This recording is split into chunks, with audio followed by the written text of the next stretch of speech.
My name is Sam Caballero. I'm the CEO and co-founder of Pivotin. Pivotin is an organization that helps and focuses and provides support to people who are trying to find their pivot. So pivot is the intentional direction you want to take. The end is about the direction you want to take this to. And I take the opportunity to invite those that have decided to take their pivot to the new direction. So I have the pleasure of having Larnzell Harper here with me today, who's going to talk about his pivot. Larnzell is a practitioner in the learning and development world. He has spent many years both in the learning and development world, but also including that in the transportation arena as well. So his background is very interesting, but one day he decided it was time to make a pivot. So without further ado, welcome to the stage, Larnzell. Thank you, Sam. Wonderful, wonderful introduction. It feels great to be on the other side where someone actually is kind of going over what I've accomplished, what I've achieved, and things like that. So it feels good to be on this side of the mic. Well, it's so good to have you here, and I'm proud, and it's a pleasure to have you here. So let's get started with the first question. Tell me, where are you at? What do you currently do? Okay. I'm the manager of training development at Via Metropolitan Transit in San Antonio, Texas.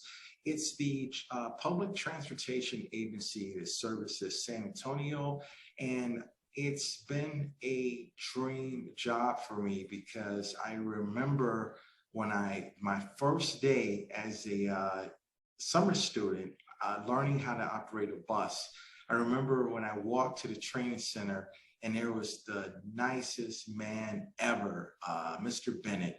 He shook all of our hands and he was downstairs because the training center was on the second floor, Limits Training Center. And I remember saying, who is that guy? What does he do? I said, I want to be him. That's who I want to be. And coming to find out, he was actually the manager of training. And it's just amazing how that seed was planted decades ago. And Via Metropolitan Transit gave me the opportunity to finally fulfill that dream and be a manager of training and development in public transportation. Wow. Where were you at before? Before that, I've always been in public service. So I've always been in public transportation. So definitely Chicago Transit Authority. I started there. However, I started off as a bus operator. Then after operating a bus, I became a training coordinator. So my main functions was to design, to develop, and to kind of assess and evaluate our current training programs. What new training programs, when new equipment came, new software, we had to develop it, training aids to reduce accidents, accident awareness. And so from there, I said, you know what, it's time to do management. I said, I'm ready to be a manager of transportation. And so the unique experience I had with that was that I started off as a bus transportation manager, and I was selected to transfer to rail. And I got to tell you, Sam, that transfer to rail, it was a transfer, but it was definitely a transformation because I never knew that a hobby that I loved as a kid, riding the train, actually could transfer into a job. And I can actually say I loved being a rail manager. Wow. Wow. Well, you said something very interesting in regards to your background. So you used to actually drive buses. Oh, absolutely. I Tell me absolutely about drove the that. bus. It was, what can I say? I'm not sure these type of government-assisted programs are ever going to come back. All you had to be was 21 years or older, and you could get documentation that you were basically prove you were a college student, and there it is. That program, we were called FTTOs, or stood for full-time temporary operators. And we were guaranteed 40 plus hours a week, 21 years old. Here's this 40 feet long vehicle. Go ahead, there you go. We gave you your days of training. Go ahead. It's just I can't even imagine that they would even have a program like that. And I did that the age 21. I did it the summer I was 21. I did it the summer I was 22. I did it the summer I was 23. And so then I went back as a part-time and I went full-time. So yeah, I had a lot of experience operating a bus. I did not operate the entire area of Chicago, but I can tell you I did the entire north side, the entire west side, and some of the south side. That was the section that I did not get to conquer. I did some of the south side, but not enough to really say that I actually operated a bus on the south side of Chicago. Now, west side and north side, all day long. Well, that is awesome. I mean, what a wonderful avenue to transition students to studying to now actually doing something productive, especially in the summer times where it's that off season. Now you're able to gradually and progressively engage in essence, in a role, in a vocation. So go ahead. No, you brought up a good point. When you talk about transition, I can explain how the bus operator transitioned into training and learning and development. City of Chicago, another thing. Actually, the Board of Education in Chicago, I'm not even sure if this program still exists. Telling you, Sam, we're Generation X. We grew up with some good times. Don't let anyone tell you that the good old days were not the good old days, because they were. Substitute teaching.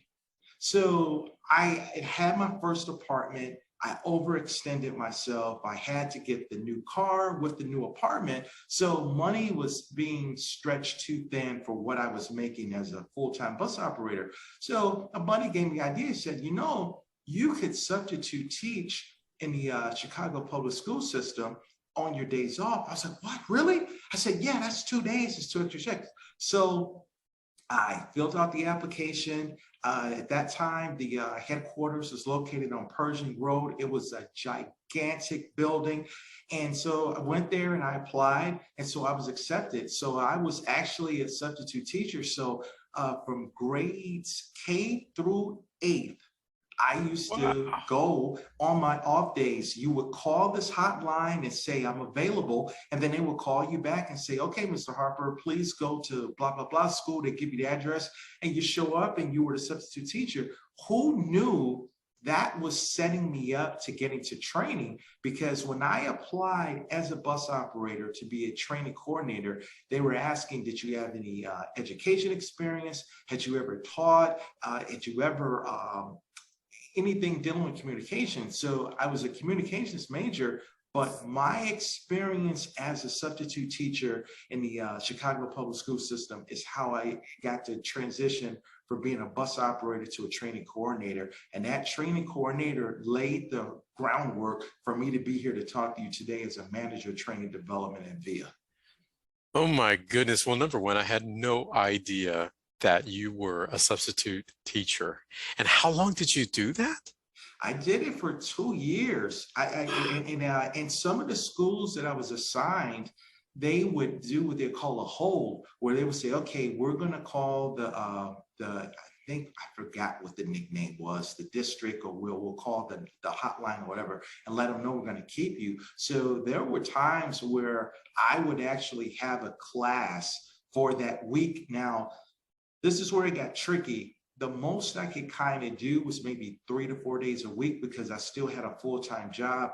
But if I went to work after the time my substitute teaching assignment was over, then I just taught and then drove the bus.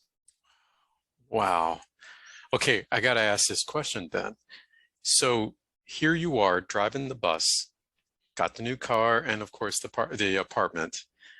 What is it that made you decide that I think I can do that as a substitute teacher?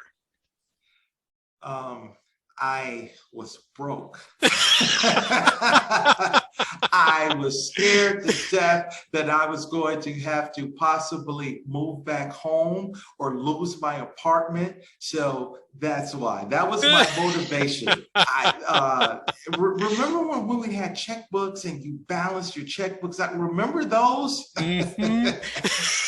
I Yes. remember. Wow. Oh, so a couple of insufficient funds, a couple of overdrafts. I just said, you know what, I really have to do something.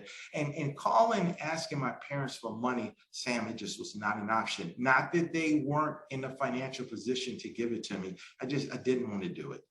Oh, I hear you on that. I hear you on that. And of course, what other way to build intrinsic motivation than to see NSF marked in some areas of your check? Yes. Wow.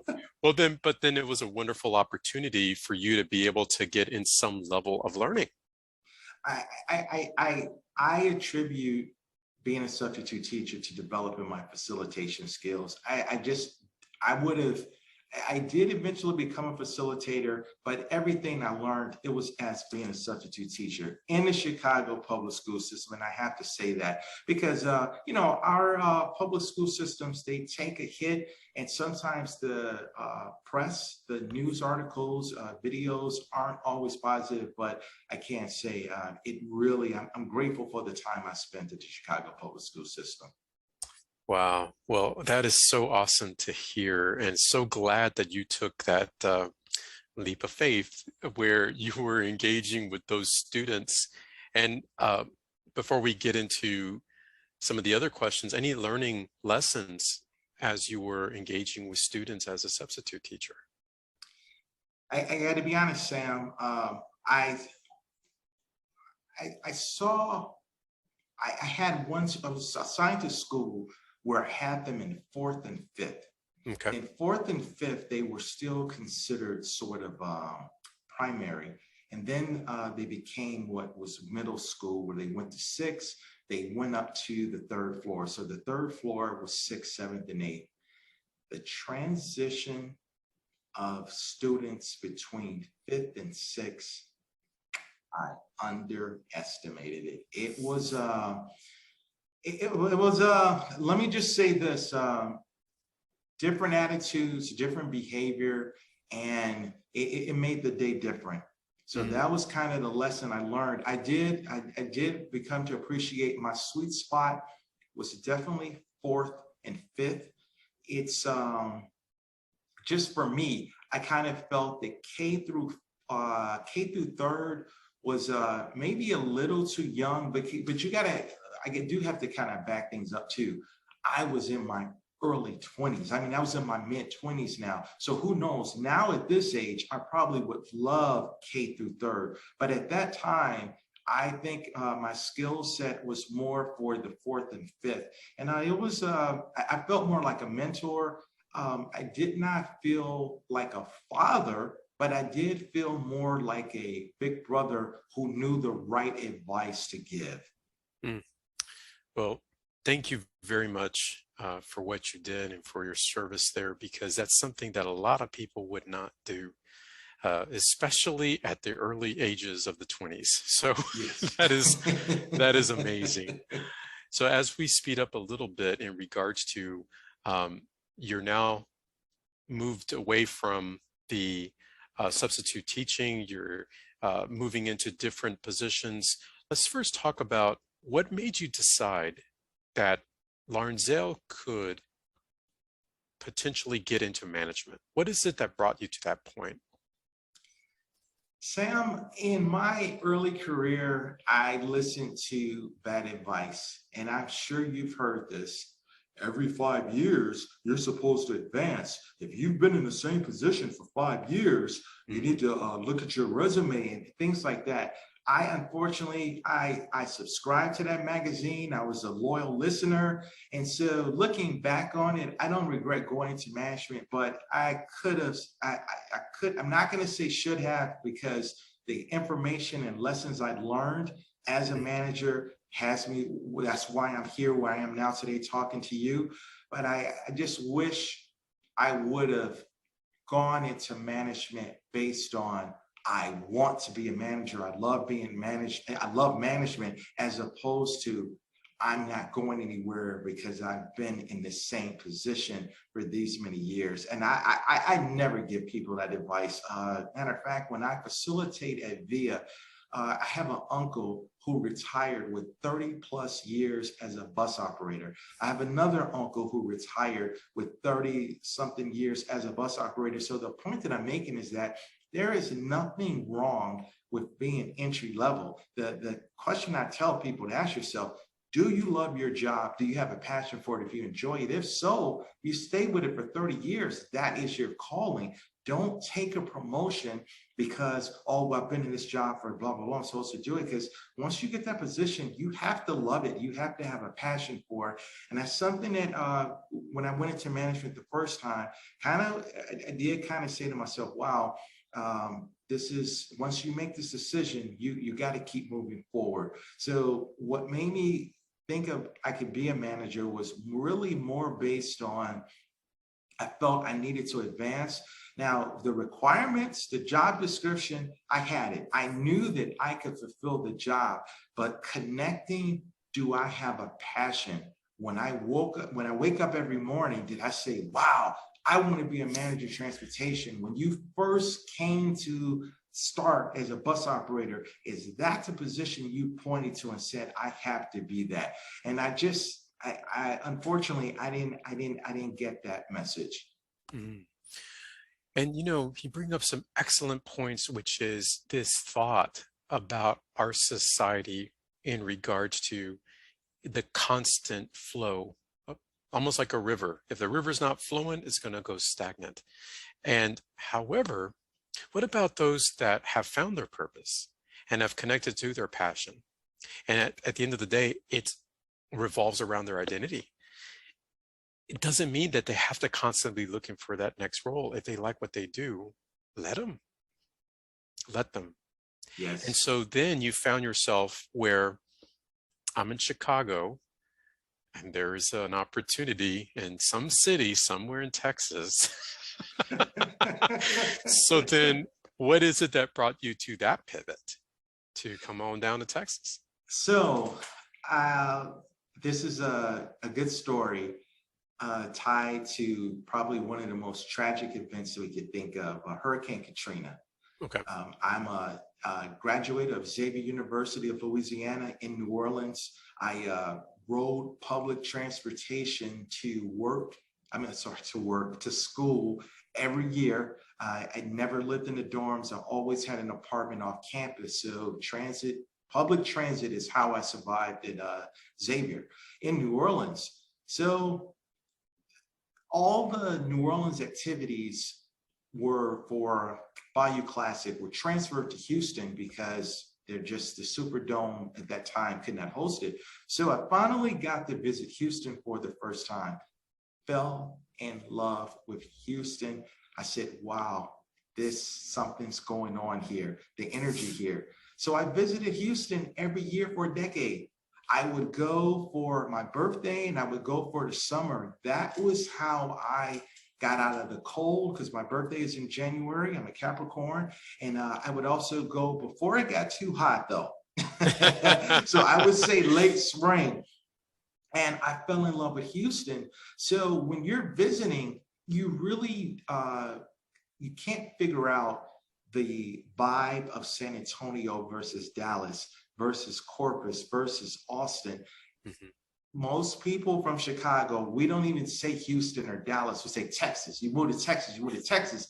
And I have to put in there, I'm in San Antonio. I'm in San Antonio because you're a San Antonian and you're a native, born and raised here. And you know that, hey, we all have our different vibe. So when I got the opportunity to move to Houston, it was a hashtag that I say, fear, faith, fun.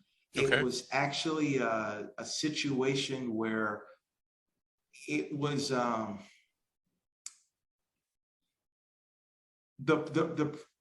position that I had was not a good fit, and it became a toxic work environment. It became a work environment that I just never could imagine, and I would not wish upon anyone else. So in this moment, and it was a position that I went back to retire. that was the goal, to return back to a former employer and to retire. Because I had, and I know this is a long answer, but there's so many layers to this. So the part that I'm saying is that during graduate school, during graduate school, I was working at the city of Chicago.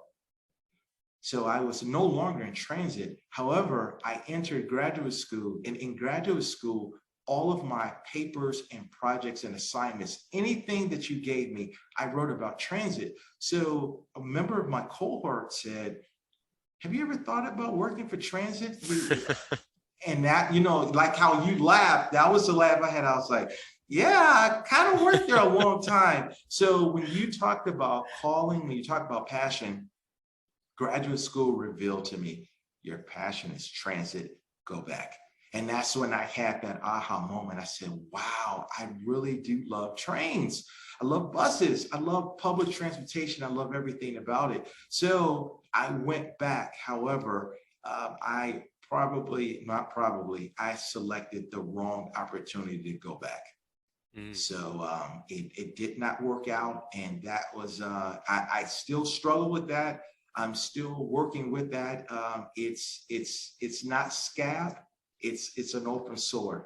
I just learned how to not touch it. I have triggers, certain things about it. So that's how Texas came about. It was a thing of, I knew Texas could be a possibility, and I had this love affair with Texas. However, I did not know it was going to happen when it did in 2015. So the opportunity came up to be a light rail operator for the transportation agency in Houston. And I took it, and Sam, and I ran with it, and I've never looked back. Wow. And in our journeys, there are going to be bumps on the road. But then what do you do with those bumps at the end of the day? So with that, looking back, what are some learning lessons that you learned from your pivot? Oh, I can answer that immediately. Everyone who's listening to this, everyone, I want you to tell yourself this, and tell your children, tell your spouse, tell your coworkers, increase your faith in your knowledge, in your abilities, and in your skills. KAS, you have to increase faith in it. I knew I knew I was a good employee. I knew that training and development and learning and development, talent development ran through my veins. It's like it was air to me. It's what I breathe, it's what I think. I knew it. However, I had other people who didn't believe it, and I had other people who were telling me, no, you're not. You're not. You don't meet the standard. I had faith in myself. That is the greatest and biggest lesson I learned. And when you hit that bump and you're in that situation, put that faith in yourself. You are so right about that. My goodness. And when you hear these stories, that's one of the things that definitely pops up, is that I have to believe in me. Even though you may be struggling with, like you said, your KSAs, that I don't have the knowledge. I don't know how to do something. And in some cases, maybe my aptitude may not be where it needs to be at. Maybe my attitude isn't where it needs to be at, but by golly, I have faith that I can make a turnaround. Absolutely. And as we come to the end of this wonderful conversation, is there any last minute messages you would like to send to those that are struggling when it comes to how they approach and engage and just make their pivot happen? Sam, this is a great question, and it's a serious answer. I think the best way for people who are struggling with an answer, they're struggling with their passion, they feel the passion, but they haven't connected to it. They need to reach out to people like yourself. Sam, what you're doing on LinkedIn, what you're doing in the San Antonio community, you're providing a resource for people to reach out and ask questions. And a lot of times, this whole pivot, the career change, you don't know the right questions to ask. So when I first saw that you had become engaged and so active in this, I said, you know what? This is going to change lives because it's important. I didn't have that. Who really, when you're in your day to day and you're going to work every day and you're on that hamster wheel, which sometimes in urban cities we all get on this hamster wheel. Who questions or entertains a pivot? Yeah, no, And absolutely. my best advice to someone: stay active on LinkedIn, reach out to people such as Sam, Google, research, find out what this pivot is about. And then that way, if you need to participate in that, you're making a decision. It's going to confirm your decision of what you need to make. Well, Larnzell, thank you very much for those kind words, my friend. I greatly, greatly appreciate it. And I greatly appreciate you being with me tonight, explaining and engaging and really talking about your story to include those moments where it's like, it's not where it needs to be at. And that's okay. But I have an opportunity to make it happen and move forward. And you shared, and look where you're at now. So thank you once again, my friend. I greatly appreciate it. And for those that would like to learn more, please go to my website at pivotin.com, reach out, and let's see if we can connect so I can help in regards to engaging with your pivot. Thank you very much, everyone. You have a great evening. And thank you once again, Larnzell. Bye-bye now.